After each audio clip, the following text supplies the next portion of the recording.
Hey Choppers, Logan here again with another preview, this time for Wizardz Bluff. It's for 2 to 4 players, and in this game, you play cards to try to bluff the other players while betting different amounts of gems and gold, and also playing spells that you acquire during the game. So go ahead and grab your wands and your magic hats, and we're going to check out Wizardz Bluff. As you can see here, we've got our prototype of Wizardz Bluff here. This is our review copy. Remember, it's not a final copy of the game because anything can change. I think actually the rulebook says it's for 2 to 4 players, and they actually expanded it out to 5 players, if I remember correctly. But we got a chance to play this at KublaCon here in 2019 in California, and the game is just wonderful. We've got our nice Wizardz Bluff neoprene mat that the game is played on. Got to put it out like this, and everything comes in this magnetic box, at least for the prototype. Hopefully they'll carry this over to the final product. So let's go ahead and dive right into it and see what we've got, and then we'll go over a little bit of how the game plays and whatnot. This is a bluffing game, like it says. It's a game of wits, wagers, and wizards. So let's go ahead and check it out. First off, we've got our little rule book. As I said, it might be different than the regular game. As it says here, it's for 2 to 4 players, but I think it's actually 2 to 5 now. And it's got all the rules like a rule book should. Nice, compact, right there. You've got your score tracker. That is, apparent. By saying score tracker, I think everybody knows what to do with this. You track your score on it. So we're going to set this to the side like it will be in the game.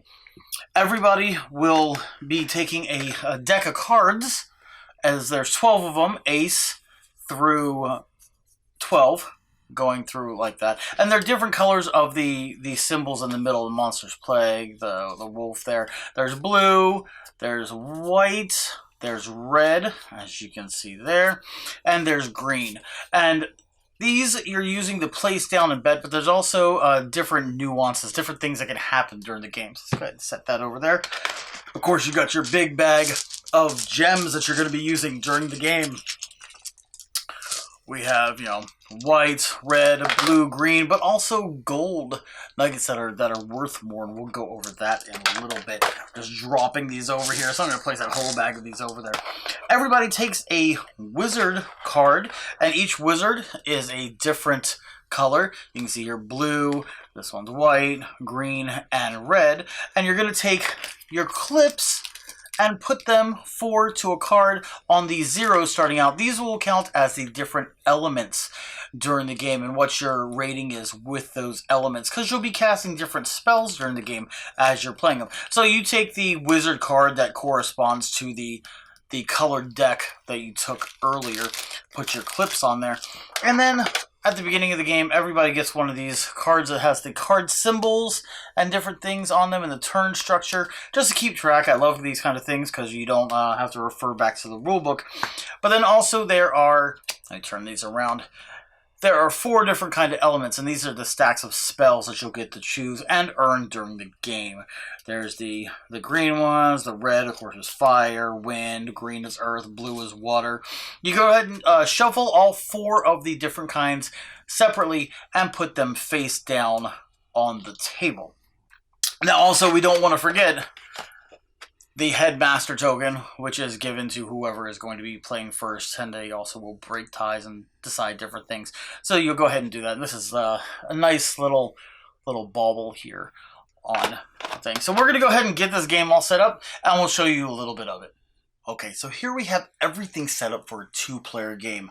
Gothy is playing the red wizard, where I'm the blue wizard. We have our 4 elemental sacks of spell cards over here off to the side.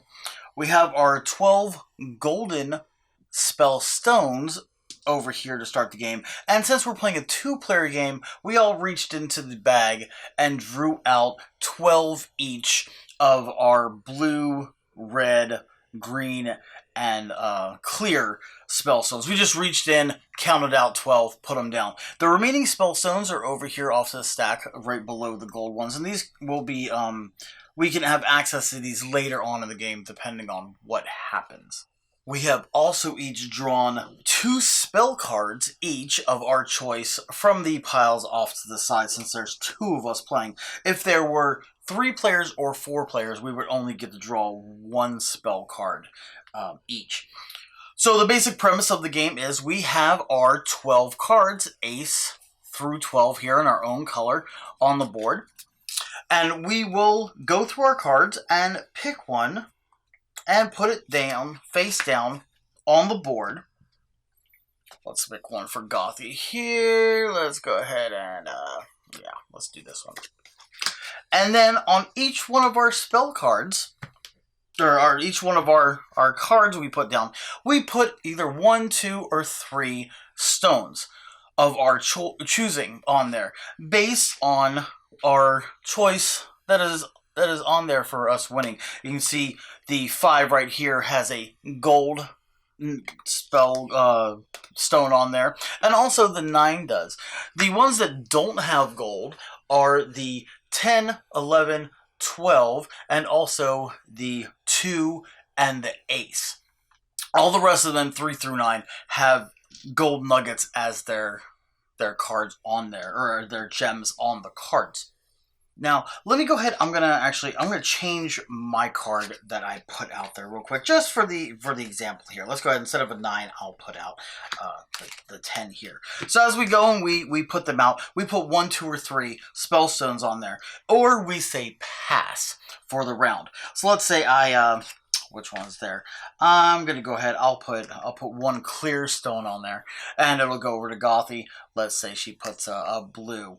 Comes back to me. I'll pop a red on here. Why not? And I'll go to Gothy. Let's say she just says she's gonna pass, and then back to me. I'll just go ahead and pass also right now.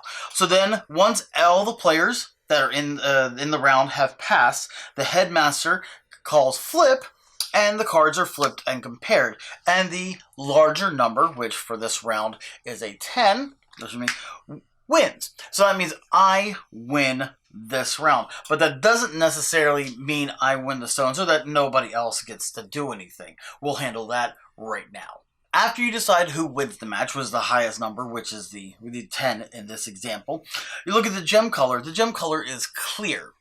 So this gem color, or you can call it white, clear, it's almost exactly the same.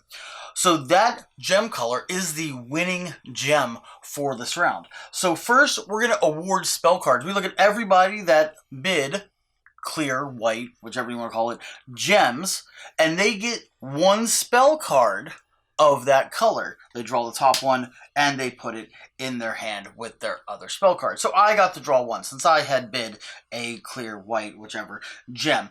Gothy did not. She only bid the blue gem right there. So she doesn't get to get one of those spell cards. So after awarding these spell cards for the gem, you look at any other cards that there are that have gold gems on them. So Gothy, her card is a gold gem.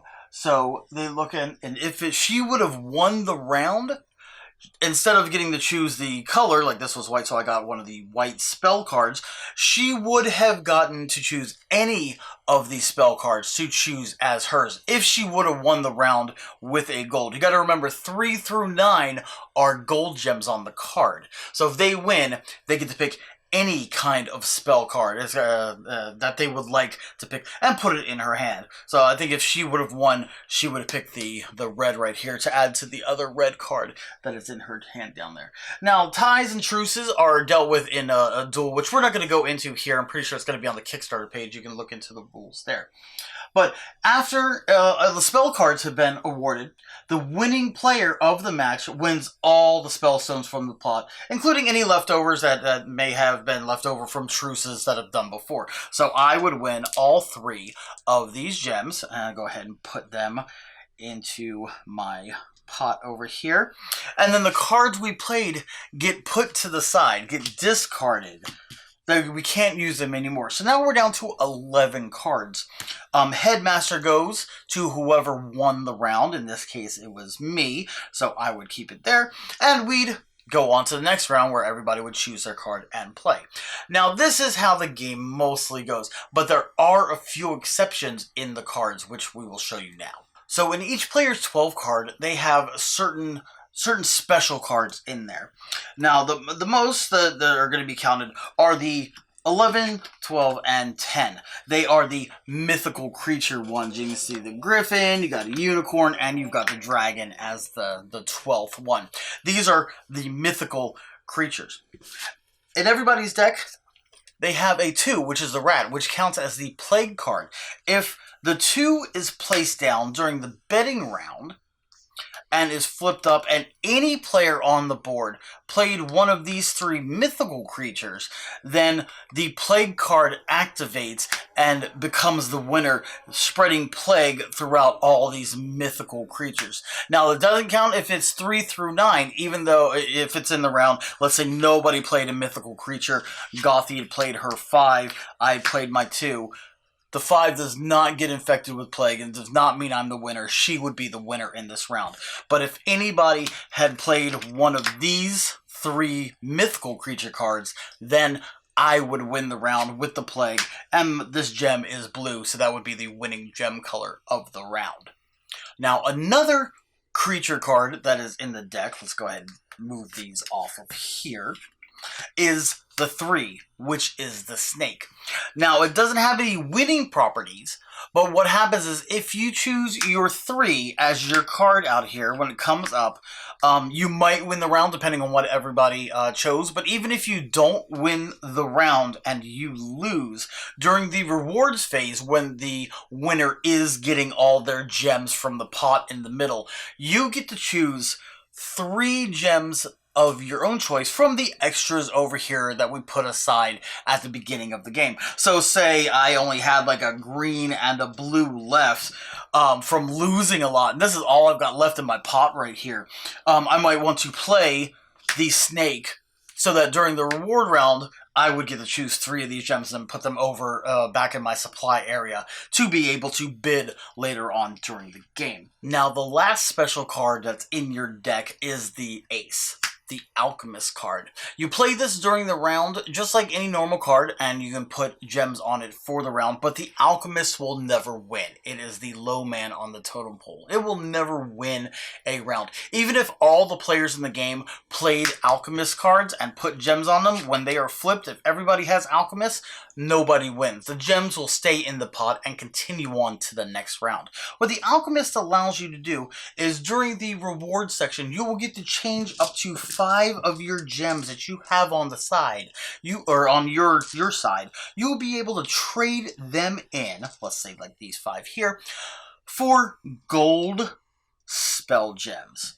on a 1-for-1 basis, but only up to 5. These ones that you are spending for gold will go into the extra pot over onto the side, the extra pile you put over there at the beginning of the game, and then they can be accessed by playing the snake later on. But these 5 gold ones go into your selection, and of course the Alchemist gets taken out and discarded at the end of the round like all the other cards. Now, we haven't really gone too much into the spell cards of the game, but that's because there's a multitude of them. There are so many spell cards in the game, but they have little tokens, or token symbols on the bottom that show you when they can be played. Like this one is play before cards are played. So you have to play this spell before any cards have been played. And you can see it's the Winds of Drought.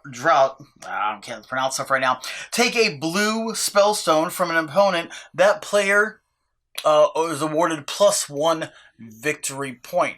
And the victory points are kept track of on the scoring tracker here. So that's one way you can get victory points, is from playing the spells. Whenever you do play a spell, it does not get placed in a discard pile or anything for the spell cards over there. You keep it on your side, face down, off to the side, because you are able to trade in 3 of your sets of 3 of the same color spell cards that are in your inventory. Now, when you do this, when you discard the 3 cards of the same, let's say I got this one, and this one right here. These have been played. I have a set of 3. I can get rid of those. I increase my level on my wizard in that element. So that's the air element right there. So I would increase myself to a level 1 air magician or wizard, whichever you please. And that will help you gain extra points, victory points, on the track at the end of the game for the stones of that color that you have when you're scoring. So you take, okay, I have one clear one here, and I am a level 1 air mage. So that gives me 1 extra point. So this spellstone at the end of the game is worth 2 victory points. And I would move myself up on the tracker accordingly. And that's how you score the points during the game. And ultimately, whoever has the most victory points wins Wizardz Bluff. We had a wonderful time playing Wizardz Bluff at KubelCon, and we know you guys are going to love the Kickstarter and going to love the game when it gets delivered to you. So go ahead and check out the Kickstarter. The link will be in the description. We hope you enjoyed this preview of Wizardz Bluff by Crooked Tower Games. Let's get this box out here right there. Crooked Tower Games. Go ahead and check it out on Kickstarter. Yeah, Wizardz Bluff. There you go. I'm Logan for Logan Chops Reviews Previews, and we'll see you next time. Happy gaming, as always.